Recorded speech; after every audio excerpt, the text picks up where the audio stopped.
अच्छा ठीक है, लास्ट लेक्चर में हमने क्या क्या पढ़ा था? लास्ट लेक्चर में हमने first chapter we have started with, right? That is gravitation. Last lecture में मैंने थोड़ा सा पीपीटी दिखाया था। What was that? First part हमने ग्रेविटेशन के बारे में क्या क्या पढ़ा था? Can anybody tell me last lecture में? What all things we had studied? Yes, you. हाँ,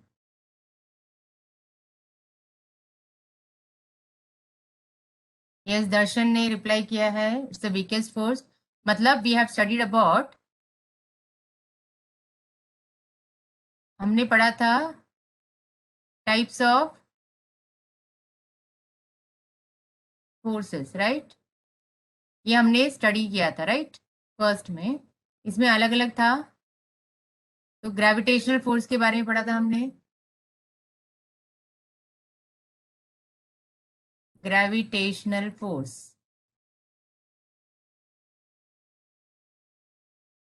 तो ग्रेविटेशनल फोर्स में फर्स्ट पॉइंट बताया, इट्स द वीकेस्ट फोर्स, है ना? ये पढ़ा था हमने, राइट? Weakest force. और और क्या पॉइंट था ग्रेविटेशनल फोर्स के बारे में?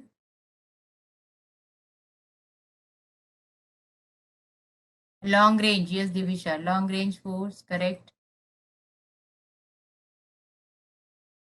है ना? और क्या पॉइंट्स थे? यस, लाइट कम है।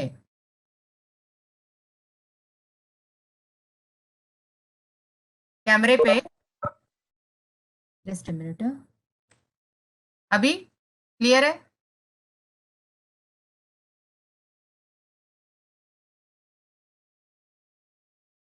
Third one, attractive force.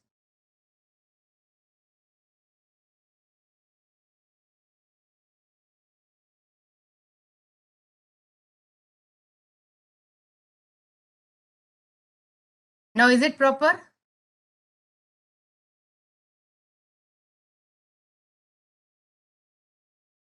Okay, what all? Next point और क्या था? और फिर हमने एक इंपॉर्टेंट पार्ट भी पढ़ा था, और क्या पढ़ा था? What else we had studied? Yes Divisha, Darshan, और कुछ ध्यान में आ रहा है? और क्या क्या पढ़ा था हमने?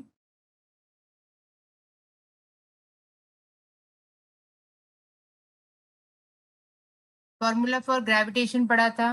ओके, तो ग्रेविटेशनल फोर्स के बारे में पढ़ा, फिर उसके बाद फॉर्मूला फॉर ग्रेविटेशन। अच्छा, तो उसका नाम है न्यूटन्स, है ना, law of gravitation, right? Newton's law of gravitation. So what was Newton's law of gravitation? क्या पढ़ा था उसमें? Suppose two bodies are there, say M1 and M2, right? And दोनों के बीच में distance है, say R. R is a distance. So her body के बीच में जो है फोर्स ऑफ अट्रैक्शन होगा, राइट? सो यहाँ पे फोर्स ऑफ अट्रैक्शन है, से F, correct? So Newton says that, Newton ने क्या बोला? दैट F, है ना, proportional to m1 m2 and inversely proportional to r square. This was given by Newton's law. अच्छा, तुम्हारे बुक में r की जगह पे d है, d भी यूज कर सकते हैं। सपोज r नहीं यूज करना है तो d भी यूज कर सकते हैं, डिस्टेंस स्क्वायर, ठीक है? मीनिंग सेम है। देन प्रोपोर्शनल साइन हटा करके you need to have what? Constant, capital G, m1 m2 upon d square. Suppose you are using this as d, for example. Clear? इसमें capital G का meaning क्या था? What was capital G? Who will tell मी?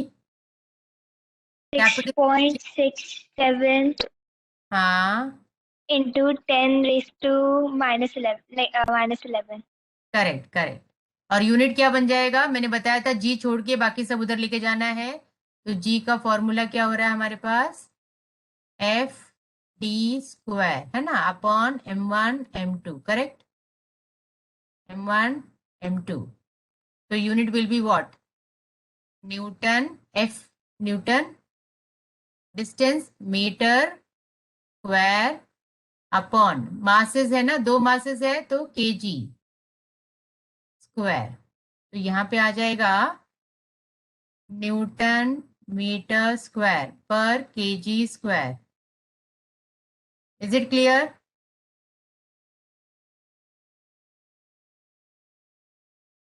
बराबर. तो ये हमने पढ़ा था. और हाँ, ज्योतिका ने लिखा है बैलेंस फोर्सेस के बारे में भी हमने पढ़ा था, right. So we had studied two types of forces. Two types में हमने क्या पढ़ा था? One was balanced force.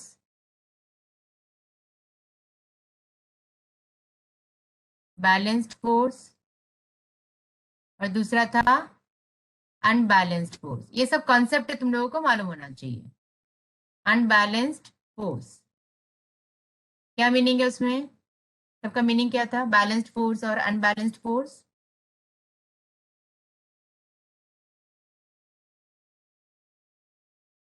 Yes, one of you. Balanced force. Meaning what? When equal forces are applied from opposite Very good. Yes. When directions. equal forces are applied an object from opposite direction, है ना? When equal forces are applied on an object from opposite direction and position of the body remains same. बराबर? Position of the body remains same. वो भी important है ना, move नहीं करेगा. और अनबैलेंस्ड पे क्या बोल सकते हैं? अभी सपोज ये F1 और F2 ले लूंगी तो F1 दोनों इक्वल होना चाहिए और अपोजिट डायरेक्शन में होना चाहिए. दूसरा कंडीशन क्या है? Opposite direction.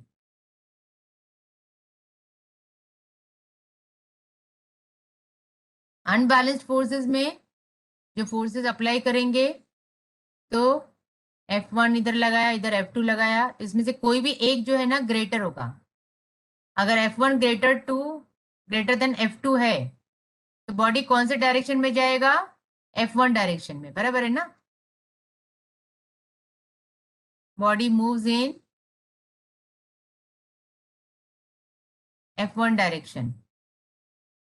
F1 फोर्स का जो डायरेक्शन होगा.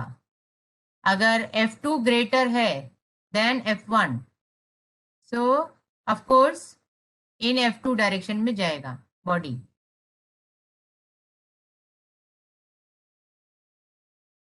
Clear? So and this is called as unbalanced force. Unbalanced force में क्या होता है? Body moves in the direction of the greater force. Body moves in the direction of greater force. Correct? Then what else we had studied? और क्या पढ़ा था हमने last lecture में? और क्या क्या पढ़ा था? सेंट्रीफ्यूगल. दर्शन ने बताया सेंट्रीफ्यूगल फोर्स. यस. उसके पहले मैंने बताया था तुम लोग को सर्कुलर मोशन क्या होता है. Circular motion. सर्कुलर मोशन का मतलब बताया था when a particle is moving in a circle, है ना. ये particle is moving in a circle, we call it as what, circular motion, जिसका एक सेंटर हो गया, सेंटर इज ओ, है ना.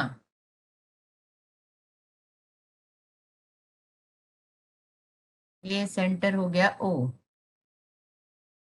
ठीक है. और ये हो गया अपना रेडियस, राइट.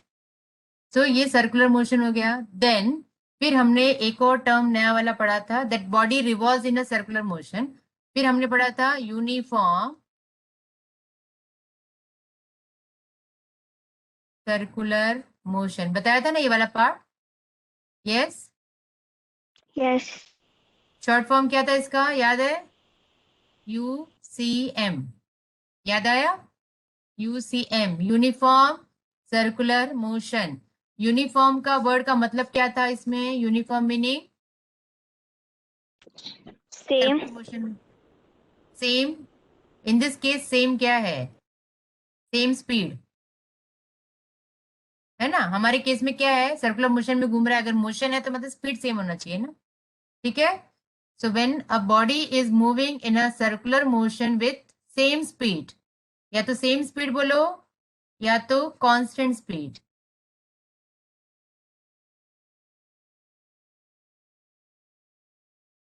ठीक है। So when a body is moving in a circular motion with constant speed, is this clear? UCM का मतलब क्लियर हो गया। फिर हमने दो कॉन्सेप्ट पढ़ा था, राइट? What was that? दो चीज पढ़ा था ना, सेंट्रीपिटल फोर्स, करेक्ट। और क्या पढ़ा था? सेंट्रीफ्यूगल फोर्स का मीनिंग बताया था ना। कोई बताएगा मुझे सेंट्रीपिटल फोर्स का मतलब क्या था? Anyone? Uh, it attracts the object towards the center of the earth. Very good. When, हाँ, तो कोई भी टुवर्ड्स द सेंटर, जरूरी नहीं कि अर्थ ही होना चाहिए, it can be any body, ठीक है। That means we can say that when a body is revolving in a circular motion, the force is exerted always towards the center, है ना, force exerted towards the center, ये body है, right, exerting force towards the center, ठीक है। Force, बोलो ना हाँ बेटा, वो जब, सेंट्रीफ्यूगल का डेफिनेशन हाँ सेंट्रीपिटल हाँ का हाँ, कोई बात नहीं, हाँ हाँ बताओ। मैं भी, जैसे कि अभी प्लैनेट है which is revolving around sun, बराबर है ना, सर्कुलर ऑर्बिट घूम रहा है। सो प्लैनेट कंटिन्यूअसली गोल घूम रहा है ना, तो कंटिन्यूअसली कौन सा फोर्स एग्जर्ट कर रहा है? Centripetal force. गोल घूम रहा है ना, तो towards the centre centripetal force exert कर रहा है, तो मतलब force exerted by body towards centre. अच्छा, बोर्ड क्लियर दिख रहा है ना? टुवर्ड्स सेंटर अलोंग रेडियस,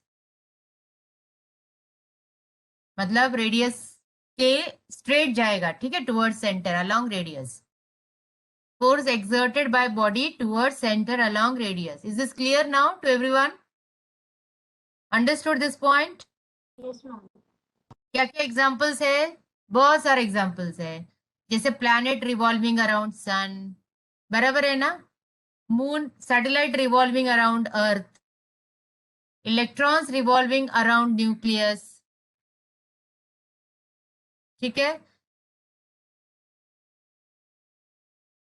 और कोई भी चीज जो गोल घूम रहा है, जब हम कार में टर्निंग लेते हैं तभी भी सेंट्रीपिटल फोर्स एग्जर्ट होता है, और प्रॉपर बैलेंस होता है बिकॉज ऑफ जो रोड का शेप बनाया है उसका आगे डिटेल में हम लोग पढ़ेंगे कॉलेज लेवल में, बैंकिंग ऑफ रोड बोलते हैं।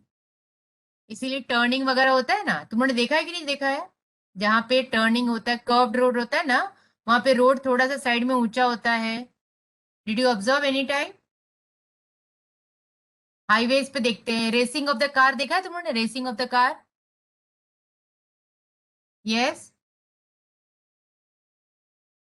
देखा है कि नहीं देखा है, रेसिंग ऑफ द कार में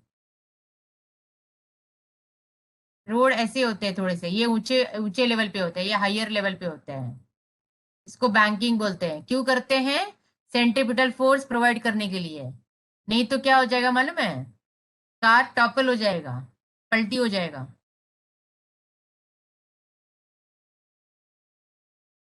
यस, रिप्लाई करो, समझ में आया तो रिप्लाई करो। Did you all understand? Yes, yes. हाँ, दर्शन समझा, बाकी लोग बोलते नहीं रे, बाकी लोग, तुम लोग कम से कम चैट पे रिप्लाई करो या अनम्यूट करके बोलो। हाँ, ठीक है। अच्छा, ये सेंट्रीफ्यूगल फोर्स क्या होता है? सेंट्रीफ्यूगल फोर्स, जब कोई बॉडी सर्कल में घूम रहा है तब तक तो सेंट्रीपिटल फोर्स होता है, और अगर फोर्स अपोजिट डायरेक्शन में एक्सर्ट हुआ, ठीक है, सेंटर के अपोजिट में हुआ, तो उसको हम लोग क्या बोलते हैं? Centrifugal force.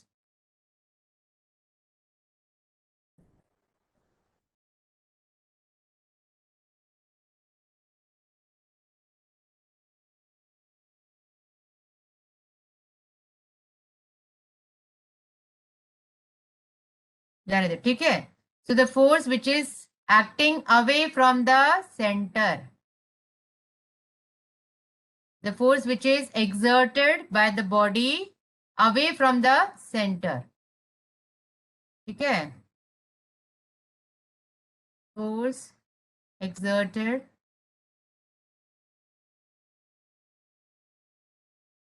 by body away from center along the radius, मतलब स्ट्रेट जाएगा, away from centre along the radius. इसका एग्जांपल याद है? अच्छा मुझे बताओ, सेंट्रीफ्यूगल फोर्स का दूसरा नाम क्या है? इसका एक और नाम मैंने बताया था, किसी को याद है? Centrifugal force, what is the another name? Rishika, do you remember? Tanvi,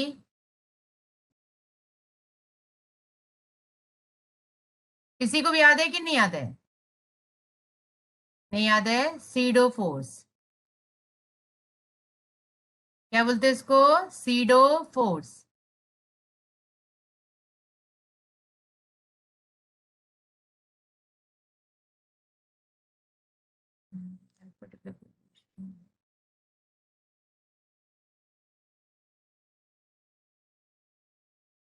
ठीक है, is this clear? Centrifugal force का और एक पर्टिकुलर नाम क्या है? SIDO force. What is an example of centrifugal force? Example centrifugal का मैंने एग्जांपल दिया था, मालूम है? वॉशिंग मशीन में कपड़ा सुखाने के लिए ड्रायर होता है ना, पता है सबको? Yes, please. तो ड्रायर में जो है होल्स होते हैं, मैंने वो भी एग्जांपल दिया था, होल्स होते हैं, गीला कपड़ा उसमें डालते हैं तो वाटर जो होता है, water molecules are thrown out of that, ठीक है। सो जब गोल घूमते हैं तो वाटर मॉलिक्यूल्स बाहर की तरफ गया ना, because of centrifugal force, because of centrifugal force,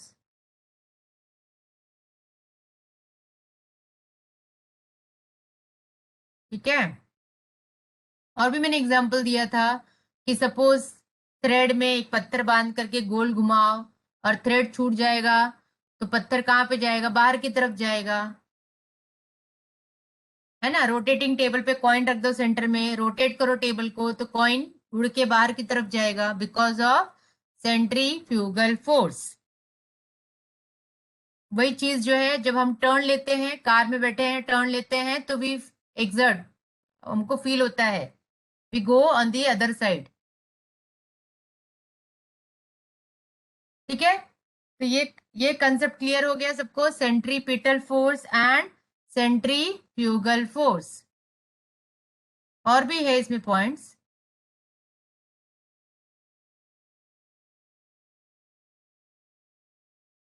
तो C P F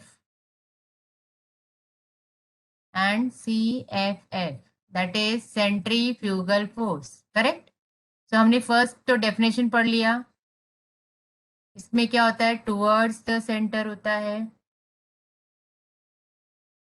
towards the centre, और ये होता है force exerted away from centre, correct, ठीक है। सेकेंड पॉइंट, इसमें जो है ये जो है ना रियल फोर्स है, किस टाइप का फोर्स है? ये रियल फोर्स है, और सेंट्रीफ्यूगल है ना इमेजिनरी फोर्स है जिसको हम लोग सीडो फोर्स बोलते हैं।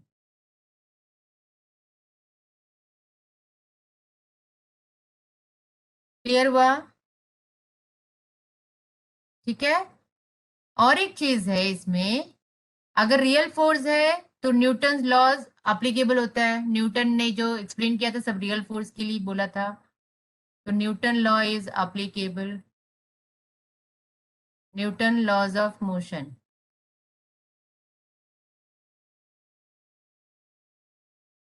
ठीक है, ये अप्लीकेबल है।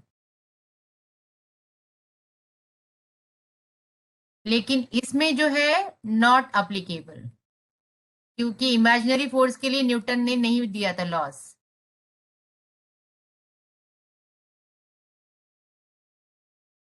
और सेंट्रीपिटल फोर्स है ना, जैसे बॉडी क्या सर्कल में घूमता है ना, तो helps to maintain circular motion.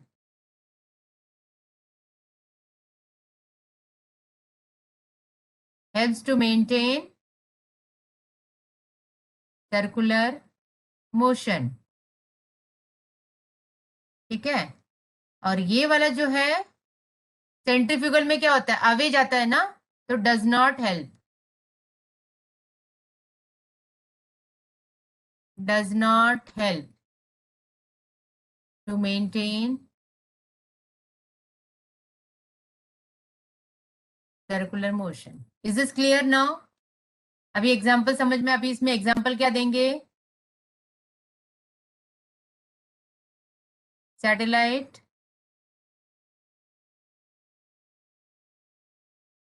ये एग्जाम्पल दे सकते हैं, सैटेलाइट रिवॉल्विंग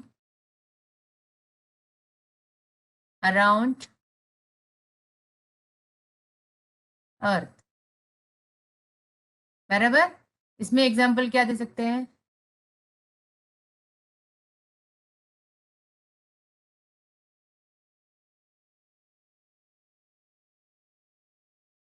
जो मैंने बताया, ड्रायर ऑफ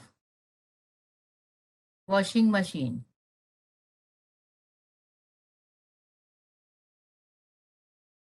क्लियर हुआ सबको ये पार्ट? अभी डिफरेंसेस समझ में आया? Centripetal force and centrifugal force. Is this very clear? बहुत सारे पॉइंट्स दे दिए हमने, राइट?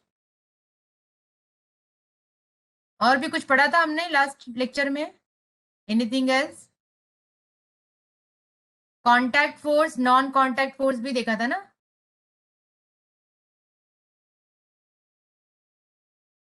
कॉन्टैक्ट फोर्स का मतलब क्या था बोलो? What is the meaning of contact force? When the bodies are in contact. Example में क्या जाएगा कॉन्टैक्ट फोर्सेस का एग्जाम्पल में? जिसमें बॉडीज कॉन्टैक्ट में है ना, क्या एग्जाम्पल? हाँ, Frictional very good, force. Very good. Frictional force, frictional force है ना, मैग्नेटिक फोर्स।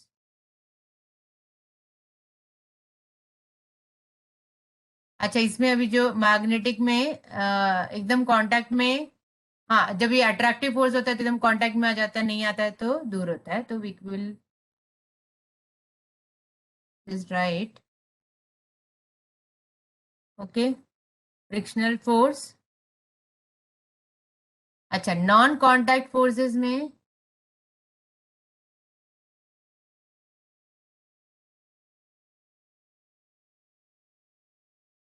इसमें आ जाता है ग्रेविटेशनल फोर्स, है ना, इलेक्ट्रोमैग्नेटिक फोर्स, और ऐसे सारे बहुत सारे फोर्सेस आ जाएंगे इसमें। तो कांटेक्ट फोर्स में मैकेनिकल फोर्स ऐसे बहुत सारा आ जाएगा, है ना, मैकेनिकल फोर्स के अंडर में हम लोग सब डाल सकते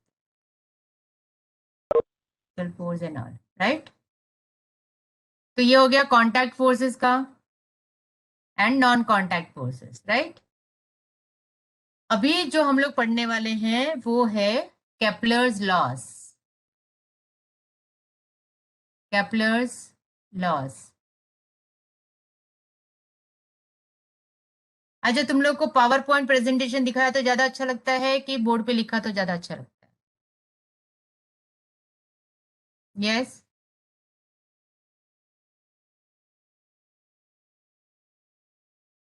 हाँ बच्चे लोग टेल मी।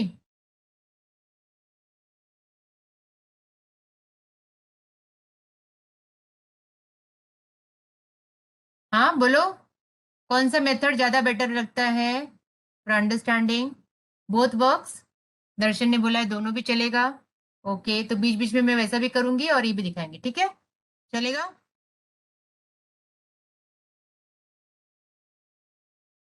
यस। अच्छा, केपलर्स लॉस क्या है? तो आज हम लोग बोर्ड का यूज करेंगे, फिर मैं तुम लोगों को जो है पीपीटी पे दिखाऊंगी, है ना? ओके। अच्छा, Kepler's loss. Kepler is one of the scientist, first scientist जिसने जो है पूरा एक्सप्लेन किया था कि सैटेलाइट कैसा रिवॉल्व होता है, क्या पोजीशन है, वो सारा चीज केपलर ने बताया था। केपलर ने उसने बहुत सारे लॉज दिए। तो first thing what he said that, उसने बोला बहुत सारे प्लैनेट है, ठीक है, यूनिवर्स में बहुत सारे प्लैनेट्स है जो रिवॉल्व होते हैं सर्कुलर, अरे एलिप्टिकल ऑर्बिट में। कौन सा ऑर्बिट में रिवॉल्व होते हैं? Elliptical orbit. ये प्लैनेट ले लिया, तो ये प्लैनेट हो गया पोजीशन, ठीक है, ये प्लैनेट है। और लेकिन अभी सन क्या है, अभी एलिप्टिकल ऑर्बिट है ना, तो एलिप्टिकल में इसको जो है फोकस बोलते हैं। दो फोकस होता है, ठीक है। So one of the focus पे क्या सिचुएशन सिचुएटेड है? सन। इसको जो है मैं पूरा स्पेलिंग लिख लेती हूँ, ये है फोकस। फोकस का पोजीशन है ये, ठीक है, फोकस का पोजीशन है।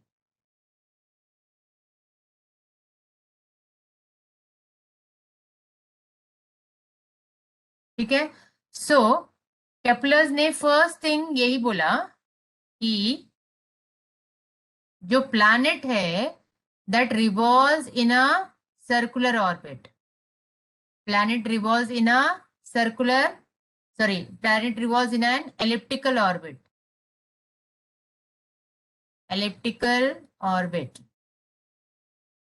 ठीक है, and where sun is at one of the foci. So every planet, जितना ही प्लैनेट है सन के अराउंड एलिप्टिकल ऑर्बिट में होता है। तो इसको जब बाद में क्लैरिफाई किया ना, ठीक है, बाकी साइंटिस्ट ने बोला कि नहीं एलिप्टिकल नहीं होता, सर्कुलर होता है, बट लेकिन केपलर्स ने फर्स्ट एक्सप्लेनेशन ऐसा दिया था। सो इसको, इसने ऑर्बिट के बारे में बताया ना, शेप ऑफ द ऑर्बिट, इसके लिए इसको बोलते हैं लॉ ऑफ ऑर्बिट। क्या बोलते हैं इसको? Law of orbit. Law of orbit, first law जो उसने दिया that is law of orbit. What he said that every planet revolves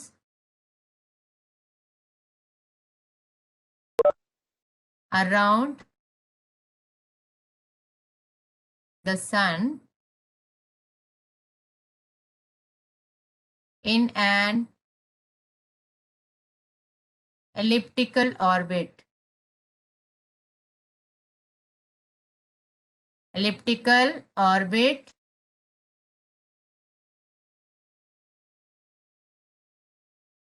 okay, and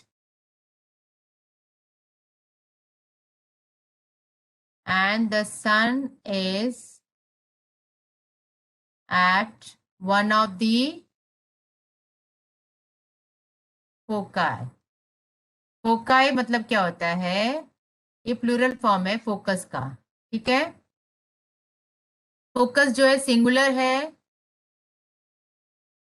ये सिंगुलर है, ठीक है, सिंगुलर फॉर्म है। और फोकाई जो है प्लूरल फॉर्म है, फोकाई। ओके, सो ये फर्स्ट लॉ उसने एक्सप्लेन किया that the every planet revolves around sun in an elliptical orbit and the sun is at one of the foci. पहला लॉ क्लियर हो गया सबको? समझ में आया? Kepler's first law, have you all understood what it is? Hey, what about others? Are you understanding or not? हाँ, बाकी लोग भी रिप्लाई करो रे, नहीं समझ में कैसे आएगा मुझे। ठीक है, ये फर्स्ट लॉ एक्सप्लेन किया। फिर अभी सेकंड लॉ, एक और लॉ दिया केपलर ने। व्हाट ही सेड कि ये जो है सन और प्लैनेट का लाइन ज्वाइन कर दिया, तो लाइन ज्वाइन किया, बाद में प्लैनेट इधर आ गया, ठीक है, तो फिर से लाइन ज्वाइन करके देख लो, यहां से सन से प्लैनेट का पोजीशन बराबर है, तो कुछ एरिया कवर किया ना, कुछ एरिया कवर किया कि नहीं किया। ठीक है, सपोज ये टाइम इंटरवल में, सपोज फॉर एग्जांपल 3 o'clock इधर था, 3 o'clock,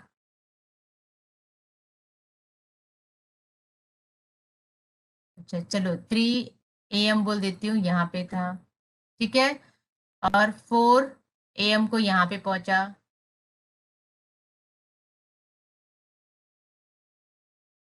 it is not taking,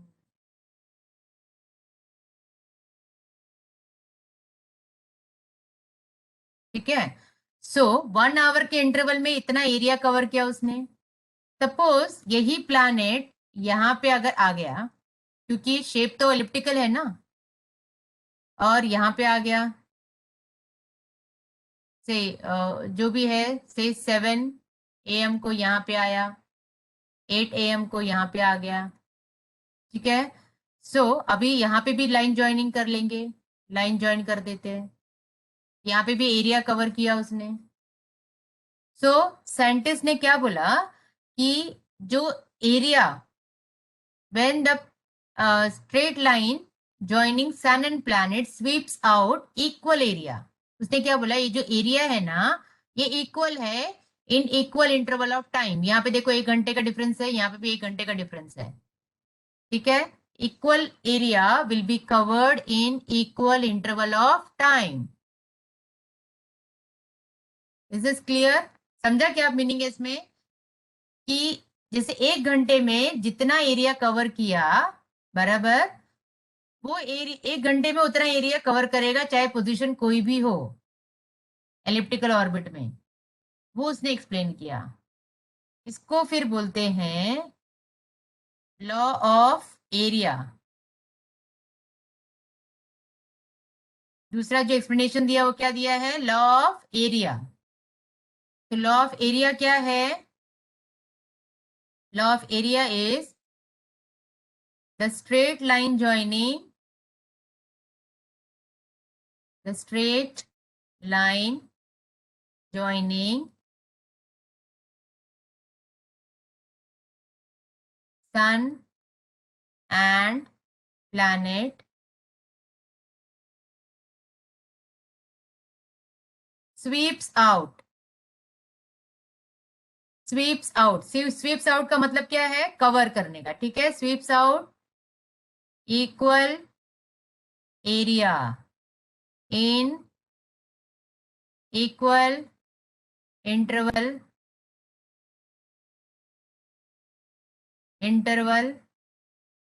of time। ये एक्सप्लेन किया लॉ ऑफ एरिया में।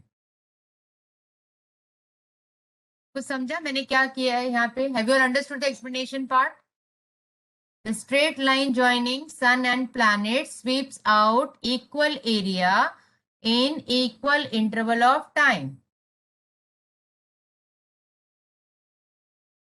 Just a minute. Okay, have you all understood now second law, Kepler's second law? Is this clear?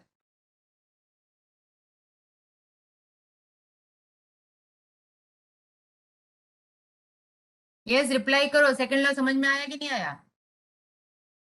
Law of area क्या है, have you all understood? इसलिए मैंने example दिया है 3 AM 4 AM, मतलब 1 घंटे में जितना एरिया स्वीप आउट किया, सेम एरिया दूसरा पोजीशन में भी करेगा, ठीक है, ओके। तो 2 लॉ कंप्लीट हो गया। Now let us go for third law. Third law को बोलते हैं law of time period.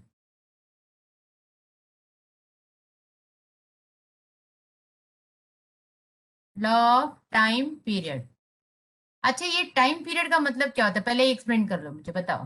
Time period या पीरियोडिक टाइम का मतलब क्या होता है? What do you understand by this periodic time? Time period और पीरियोडिक टाइम।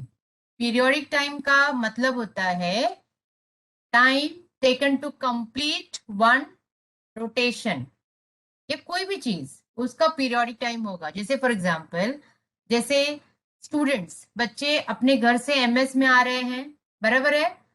बच्चे घर से एमएस में आ रहे हैं और वापस घर जा रहे हैं, तो उनका एक रोटेशन कंप्लीट हो गया ना, ठीक है?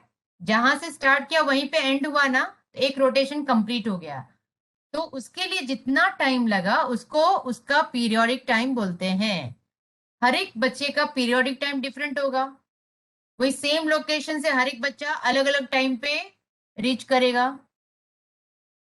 पीरियोडिक टाइम का कंसेप्ट क्लियर हुआ? पीरियोडिक टाइम का मतलब क्या होता है? Time taken by body to complete one rotation, one oscillation, one vibration, कुछ भी बोल सकते हैं। मैम प्लीज रिपीट कीजिए मैम। हाँ, यस। कैलकुलेशन। आवाज आवाज नहीं आया, समझ में नहीं आया ज्योतिका, अब रिपीट। वो लॉ ऑफ टाइम पीरियड वो एक बार रिपीट कीजिए ना। हाँ हाँ, तो मैं पहले पीरियोडिक टाइम का मीनिंग बता रही हूँ। पीरियोडिक टाइम का मतलब क्या है? जैसे तुम लोग घर से, बराबर है, ये होम है और ये एमएस है, बराबर? तो तुम लोग घर से एमएस आते हो और फिर रिटर्न जा रहे हो, है ना? सो जितना टाइम लगा, टोटल टाइम है ना, ये total time taken by body to complete one rotation is called periodic time. वैसे ही क्लॉक है ना, क्लॉक, क्लॉक घड़ी है। घड़ी में क्या होता है? जो यहाँ पे नंबर्स वगैरह देख लेते हैं, चलो यहाँ पे 12, बराबर, 6, 3, 9, है ना? सो इसमें क्लॉक में मिनट हैंड होता है, आवर हैंड होता है, बराबर है कि नहीं? तो ये कंप्लीट मिनट हैंड अगर पकड़ेंगे, ये कंप्लीट एक रोटेशन करेगा ना, यहाँ से पूरा आकर के वापस रिटर्न जाएगा। इसका पीरियोडिक टाइम क्या हो गया? मिनट हैंड कितना टाइम लेता है? मिनट हैंड को कितना टाइम लगेगा एक रोटेशन कंप्लीट करने के लिए? मिनट हैंड 60 मिनट्स, बराबर है ना? तो ये उसका पीरियोडिक टाइम हो गया। आर हैंड को कितना टाइम लगता है? आर हैंड को मालूम है? घंटे की जो सुई होती है, जो घंटे की सुई होती है, पता है ना कितना टाइम लगता है इसको? आर हैंड को कितना टाइम लगेगा एक रोटेशन कंप्लीट करने के लिए? 12 hours. 12 hours, very good, 12 hours, बराबर है। तो ये आर हैंड का पीरियोडिक टाइम हो गया। तो आर हैंड का पीरियोडिक टाइम कितना हो गया? 12 आवर्स। मिनट हैंड का पीरियोडिक टाइम 60 मिनट्स। तो पीरियोडिक टाइम का कंसेप्ट क्लियर हुआ? Time taken to complete one rotation, ठीक है? अभी अभी हम लोग यहाँ पे अंडरस्टैंड करेंगे। ये तो मैंने बेसिक कंसेप्ट बताया पीरियोडिक टाइम का। सो अभी यहाँ पे क्या होता है? ये जो एलिप्टिकल ऑर्बिट में घूम रहा है, planet revolves in an elliptical orbit, बराबर है ना? सो ये जो पार्ट है, इसको, ये भी एक्सिस हो गया और ये भी एक्सिस हो गया। ये इसको क्या बोलते हैं? Major axis.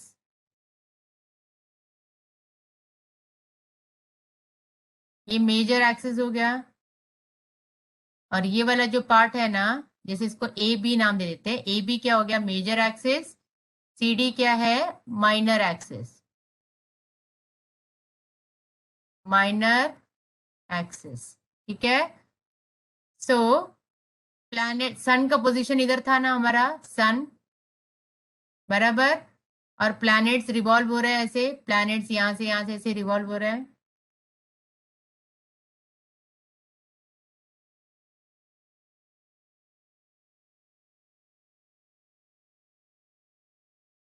ये प्लैनेट्स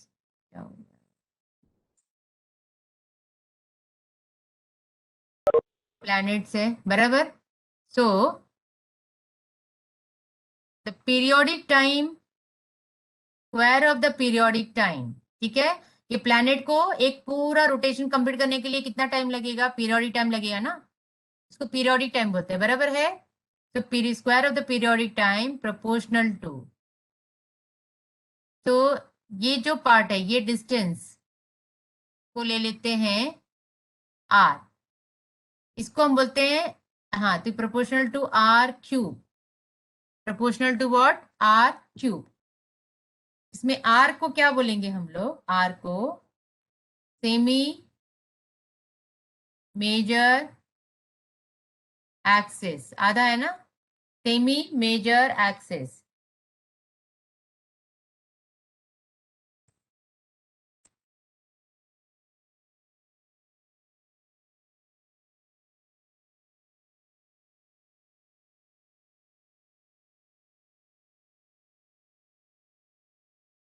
ठीक है.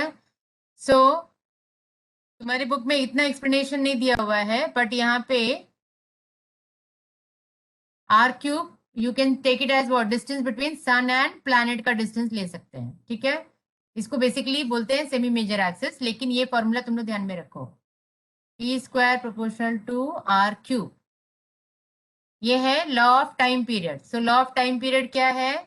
That square of periodic time बराबर है of planet revolving around sun is directly proportional to cube of distance between sun and planet. Is this clear?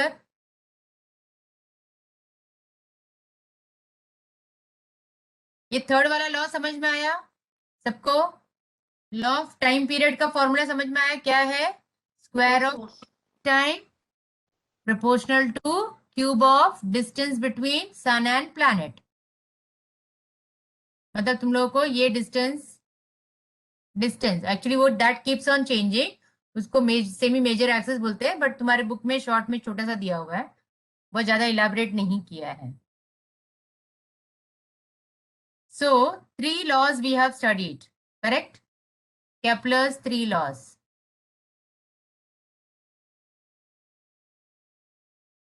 Kepler's laws में 3 लॉ हमने पढ़ा. कौन कौन सा 3 लॉ पढ़ा है? फर्स्ट वन क्या है? Law of orbit, correct. दूसरा क्या था? Law of area. तीसरा था law of time period, right? Clear है ना? तो ये 3 लॉज हमने पढ़ा. Have you all understood the meaning of each one? तो लॉ ऑफ टाइम पीरियड के लिए क्या फॉर्मूला है? T square proportional to are cube, है ना. लॉ ऑफ एरिया में क्या ध्यान में रखना है? लॉ ऑफ एरिया के लिए that equal area in equal interval of time, ये ध्यान में रखना है.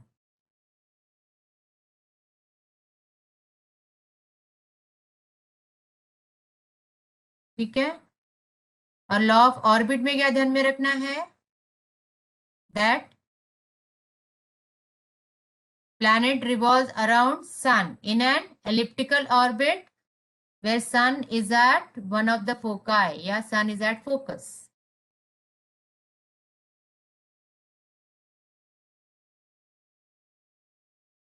तो ये हो गया कंप्लीट केप्लर्स लॉज के बारे में, बराबर. इतना पार्ट समझ में आया सबको केप्लर्स लॉज के बारे में?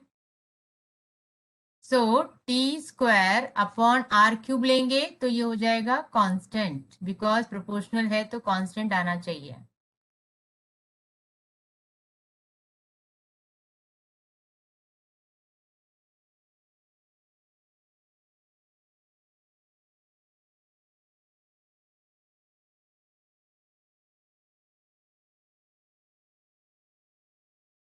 करेक्ट.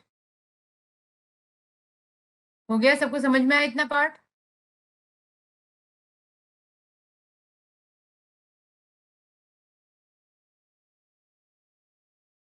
ओके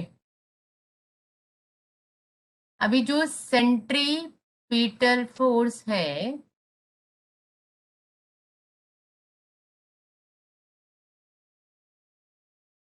इसका फॉर्मूला है, ये तुम लोग को ध्यान में रखना है, mv² अपॉन r। v का मतलब है वेलोसिटी, v का मतलब क्या है, वेलोसिटी। इसका आगे पूरा डिटेल में नहीं दिया है कैसे आया क्या है करके, सिर्फ तुम लोग को फॉर्मूला दिया है, ठीक है। ये कैसे आया इसका पूरा डेरिवेशन तुम लोग 11th में पढ़ने वाले हो। v वेलोसिटी है, m क्या है, मास ऑफ द बॉडी, ठीक है। अभी जैसे फॉर एग्जांपल अगर ये अर्थ है,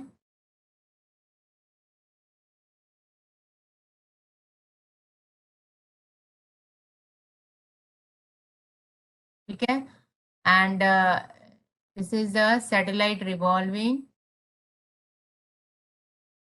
ऐसे सैटेलाइट घूम रहा है अगर, ठीक है।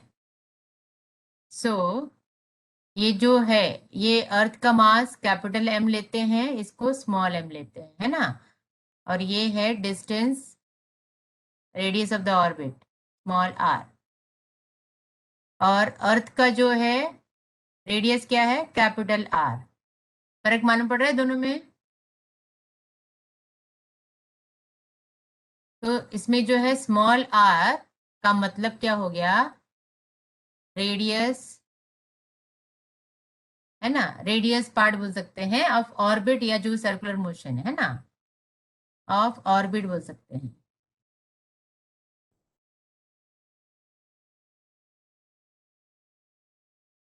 ठीक है। अभी यहाँ पे एक इंपॉर्टेंट, तो ये हो गया सेंट्रीपिटल फोर्स का फॉर्मूला, ठीक है। अभी जब ये बॉडी रिवॉल्व हो रहा है तो कौन सा फोर्स से रिवॉल्व हो रहा है, सेंट्रीपिटल फोर्स। कौन सा फोर्स लगाएगा, towards the centre, towards the centre कौन सा फोर्स आएगा, सेंट्रीपिटल फोर्स। ये वेलोसिटी से जा रहा है ना, एक पर्टिकुलर वेलोसिटी से जा रहा है, सेंट्रीपिटल फोर्स अप्लाई करता है। और बॉडी का वेट भी नीचे की तरफ ही आता है। So mg weight of the body, है ना, जो बॉडी का वेट टुवर्ड्स द सेंटर है, weight of the body will be same as what, centripetal force. जो अच्छा जो दोनों के बीच का, ये तो सेंट्रीपिटल फोर्स का फॉर्मूला हो गया। अब एक और चीज तुम लोगों को निकाल के देते हैं। So weight of the body is what, ये दोनों बॉडी के बीच में कौन सा, अर्थ और बॉडी के बीच में कौन सा फोर्स है, ग्रेविटेशनल फोर्स। तो weight of the body will be same as what, gravitational force. So mg is equal to, gravitational force क्या था, F, what was the formula, F is equal to क्या था, ग्रेविटेशनल फोर्स का formula बोलो, F is equal to m1 m2, right. M1 M2 upon तो यहाँ पे, हाँ तो यहाँ पे m1 लिखा है मैंने, m और स्मॉल m लिखा है ना, वैसे भी लिख सकते हैं, अपॉन r²। तो ये अगर कट हो जाएगा तो g is equal to gm upon r²। इसको बोलते हैं gravitational acceleration due to gravity का फॉर्मूला हो गया। इसमें स्मॉल g क्या है, एक्सेलरेशन ड्यू टू ग्रेविटी। तुम लोग को ये जो चैप्टर है ना, ये 11th में भी पूरा चैप्टर है, मतलब तुम लोग को थोड़ा सा पार्ट इधर दे दिया है, थोड़ा सा पार्ट 11th में है, बट फिर भी थोड़ा कंसेप्ट जस्ट अंडरस्टैंड करने के लिए। एक्सेलरेशन ड्यू टू ग्रेविटी का फॉर्मूला क्या मिला हमको, capital G capital M upon r²।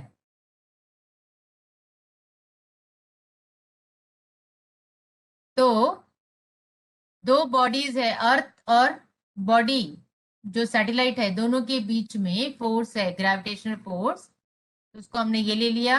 और वेट ऑफ द बॉडी तो सेंटर की तरफ ही एक्ट करेगा, तो mg कट करेंगे तो ये फॉर्मूला हो गया, g is equal to gm upon small r²।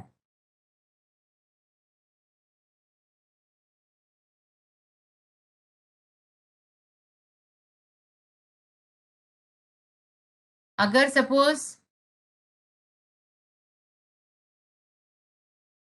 ये बॉडी अपना ये दिस वन अर्थ ऐसे ले लेते हैं, सपोज फॉर एग्जांपल ये अर्थ का हो गया and this satellite is here only, तो दोनों के बीच में डिस्टेंस कितना हो गया, कैपिटल आर बराबर स्मॉल जी का वैल्यू क्या हो जाएगा, ये तो स्मॉल एम और ये हो गया कैपिटल एम अर्थ का, तो कैपिटल एम अपॉन कौन सा डिस्टेंस है दोनों बॉडी के बीच में, अर्थ और सैटेलाइट के बीच में कैपिटल आर स्क्वायर। तुम लोग को डिफरेंस मालूम पड़ा, स्मॉल आर कभी लिखते हैं कैपिटल आर कभी लिखेंगे, जब हाइट पे होगा ना तो स्मॉल आर लिखेंगे और जब सरफेस पे होगा तो कैपिटल आर। इसका मतलब क्या हो गया, that body is on surface of earth, ठीक है। और इसका मतलब क्या है, body is at a height from earth. Difference समझ में आया दोनों का, कैपिटल आर कभी लिखते हैं और कैपिटल एम का मीनिंग क्या है इसमें, मास ऑफ अर्थ, ठीक है। तो ये इंपॉर्टेंट, अगेन ये भी फॉर्मूला इंपॉर्टेंट हो गया है ना, जब तुम लोग को सॉल्व करने का टाइम आएगा ना तभी मालूम पड़ेगा कि डिफरेंस कैसे लेते हैं। इसको मैं हाइट के लिए ना ऐसे भी लिख सकती हूँ, ऐसे भी लिख सकते हैं, पता है, नीचे एच लगा दिया मतलब हाइट के लिए, नहीं भी लगाया स्मॉल आर लगाया तो भी समझ जाने का वो हाइट पे है।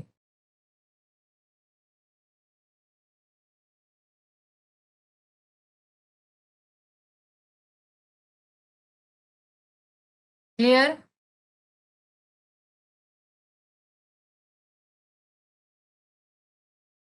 अच्छा अभी जो है मुझे बताओ, तुमने ये इक्वेशंस पढ़े अपना, काइनेमेटिकल इक्वेशंस कुछ नाम सुना है? याद है? काइनेमेटिकल इक्वेशंस याद है?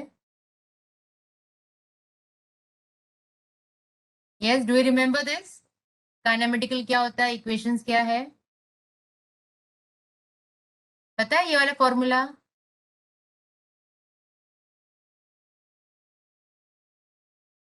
याद है? V is equal to U plus AT. Do you remember this formula? Yes. अरे रिप्लाई करो रे, याद है या माता है या मालूम नहीं है, जो भी है मुझे बताओ ना। यस मैम, याद है। V क्या है? What is V? What is E? Velocity, No, no, no, no, no. What is A? Acceleration. A acceleration, बराबर। हाँ, और V और U क्या है? ई वेलोसिटी और यू इनिशियल वेलोसिटी। हाँ तो ये फाइनल वेलोसिटी बोलेंगे, ठीक है, हाँ, फाइनल वेलोसिटी करेक्ट। और U क्या? Initial velocity. और T टाइम। दूसरा फॉर्मूला याद है? ये तो फर्स्ट हो गया, second one do you remember? S वाला, दिविशा याद है बेटा? Rishika, S is equal to, do you remember? तुमने किया था ना, नाइन्थ में था ना तुम लोग को? Yes ma'am. हाँ, एस इज इक्वल टू याद है क्या दिविशा? याद है, यू टी प्लस, कुछ याद आ रहा है कि नहीं आ रहा है? U T plus half eighty square, इसमें एस क्या है? डिस्टेंस, हाँ, डिस्प्लेसमेंट। डिस्प्लेसमेंट। यस मैम, हाँ, displacement correct. Yes ma'am. Third वाला क्या था? थर्ड वाला एनीवन? थर्ड वी स्क्वायर, ये तो एकदम बाय हार्ट कर लो। हाँ क्या, ये आगे तक काम आने वाला है तुम लोग को। V square is equal to U square plus 2as। ये 3 फॉर्मूले थे, बराबर है ना? इसको काइनेमेटिकल इक्वेशंस बोलते हैं। कितने जन को याद था? सच सच बताना, याद पूरा था या एक भी याद नहीं था? You can just tell me. How many of you could remember at least one? Ma'am first वाला अच्छे से याद था, सेकंड वाला थोड़ा थोड़ा याद था, थर्ड वाला बिल्कुल याद नहीं। ओके। और बाकी लोग को कभी देखा है कि नहीं देखा है, बताओ मुझे। किसने, किसको इसमें से एक भी फॉर्मूला याद था और बाकी कोई भी कि हाँ यस आई रिमेम्बर? दर्शन, दिविशा, दिविशा, ऋषिका, तन्वी, बताओ रे जरा तुम लोग। नहीं आता ना भोजन को? नहीं याद नहीं था, ओके ठीक है। अभी इसको बराबर ध्यान में रखो।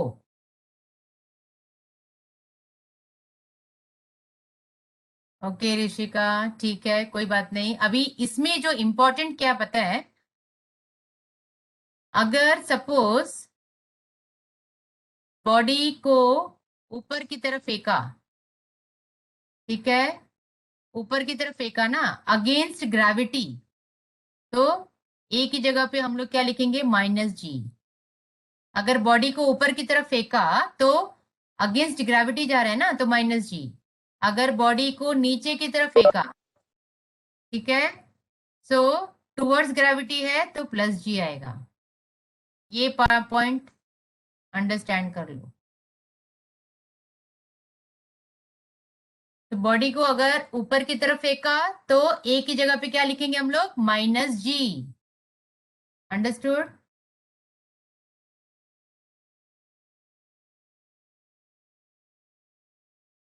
और ऊपर से नीचे की तरफ आया तो a is equal to g।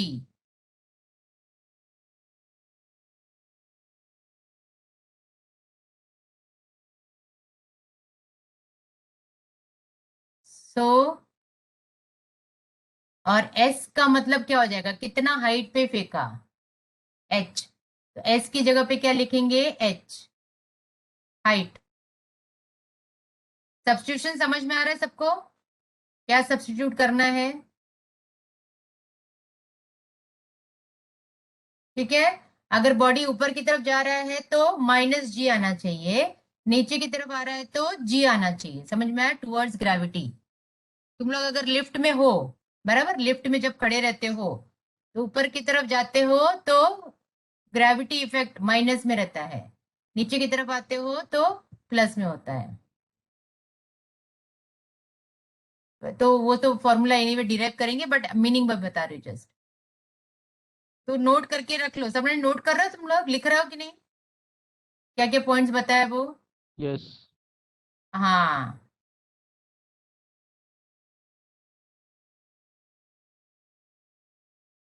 तो अगर initial body initially is at rest, suppose यहाँ पे इनिशियल वेलोसिटी यहाँ पे क्या होगा? इनिशियली बॉडी रेस्ट पे है तो u is equal to what? 0 हो जाएगा। बराबर है ना? इनिशियली तो बॉडी रेस्ट पे है ना, तो initial velocity will be 0। Initial velocity will be 0। So formula क्या बनेगा?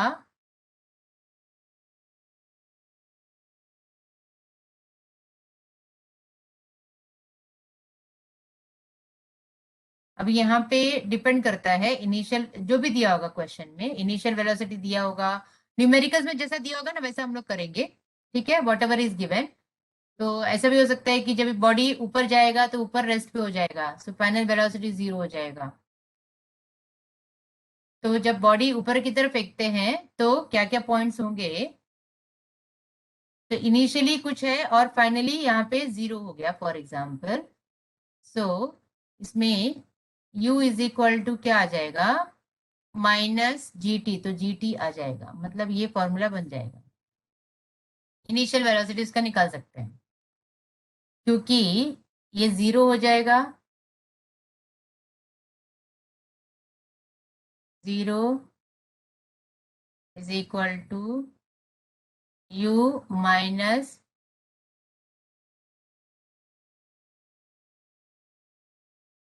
GT, है ना? तो U is equal to GT हो जाएगा। तो अभी इसके ऊपर से भी ना सम्स है, तो हम लोग नेक्स्ट क्लास में वो सब करेंगे, बट बेसिक पहले इतना तो ध्यान में रखो। आज हम लोग ने नया चीज क्या पढ़ा? हमने केप्लर्स लॉज पढ़ा, 3 लॉ, ठीक है, ठीक है। 3 laws we have studied, first law, second law, third law, और हमने पूरा रिवाइज किया। न्यूटन्स लॉ ऑफ ग्रेविटेशन भी पढ़ा, कैपिटल G का वैल्यू स्टडी किया, है ना? फिर नेक्स्ट क्लास में हम लोग पढ़ेंगे मास और वेट का डिफरेंस पढ़ेंगे, और इसके ऊपर से और आगे का कंसेप्ट जो है थोड़ा वो कंप्लीट करके फिर सम्स करेंगे। इतना तुम लोग रिवाइज करके रखोगे। Is this clear to everyone? यहाँ तक समझ में आया सबको क्या क्या Yes. पढ़ेंगे? Everyone? Yes, miss. Yes. Okay, good good, ठीक है। ये जो है चैप्टर बड़ा है, ठीक है, तो थोड़ा थोड़ा पार्ट करके हम लोग पढ़ेंगे, और इसको तुम लोग रिवाइज करोगे अच्छी तरह से। बुक है कि नहीं सबके पास? टेक्स्ट बुक है या हाँ, पीडीएफ Yes, teacher है। है ना? तो जरा उसमें गो थ्रू करो। तुमने देखा कुछ मिला कि नहीं मिला जो पढ़ाया था मैंने लास्ट टाइम? Yes, मिला। क्योंकि एकदम ऑर्डर में नहीं जा रही हूँ कि पहला step, second step, third step, जो भी रिलेटेड है पार्ट वो पहले कवर करवा रहे हैं, ठीक है? ओके देन, चलो bye everyone, see you next time.